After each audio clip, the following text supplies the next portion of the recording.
My name is Steve. I'm from EoDev. We are the Energy Observer Group based in Paris, France.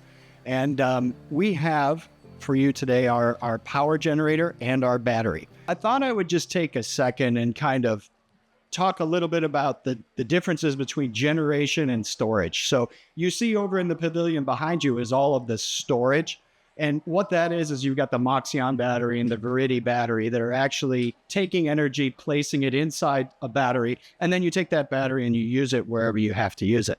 And then on the other side, you have the generation, which is what's making the power. And so you see our generator there and then a diesel generator. So you have different types of fuel cells that are available today. You can see the center one there is a solid oxide fuel cell. Microsoft is using a lot of those for their data centers. They're huge. They run really, really warm. It's just a specialty technology. On the left is the PEM fuel cell, and that is the Toyota proton exchange membrane fuel cell. So the fuel cell that we use is manufactured by Toyota in Japan. That's not new technology. You've had them here in California for about 11 years now in the Toyota Mirai. So the Mirai's fuel cell is the exact same fuel cell that we use for our generator.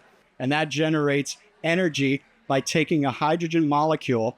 The proton can go through the membrane. The electron cannot. It goes up and it creates electricity. So that's how proton exchange fuel cells work. They just take hydrogen, they split it, proton goes through, electron can't. They recombine with air and they create water. So there's no moving parts. There's no engine. There's nothing that is igniting.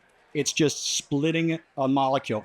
Our fuel cell power generator takes that hydrogen and it creates energy.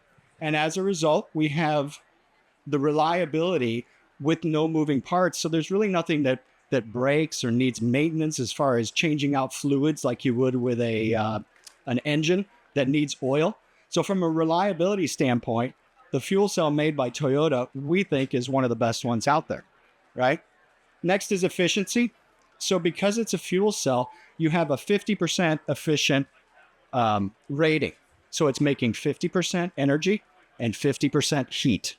That's what a fuel cell does. It just makes energy or electricity and it makes heat. So it's about a 50-50 ratio, as opposed to an internal combustion engine that's going to be about 20%, 25% efficiency. Okay, so you have very efficient creation of the energy. And then from a mobility standpoint, we have fork pockets, we have eyelets, we pop them up on a trailer, just like the trailer that all the batteries are on, and we just roll that into wherever it needs to be connected. And last but not least, what I want to leave you guys with here today is that these units nowadays are all scalable. So what does that mean? That means you can take a hydrogen fuel cell generator and plug it in to a diesel fuel cell generator and have the two work together. You can run your base load on hydrogen, and then when you have peaks, those peaks can be taken care of by the diesel or natural gas or whatever it is. So we want to make sure that you don't feel like you have to push all your chips in on hydrogen. Hydrogen is just a piece of the puzzle. It's the green piece that allows you to run whatever it is that you want on hydrogen, but still have the ability where if things happen or you run out of hydrogen, you can always use the diesel. You can back it up with natural gas and you're resilient. So out there in the actual production, you don't have to worry about running out of fuel. So the beauty behind this is that there's no output other than water and vapor. So you can run this in your living room.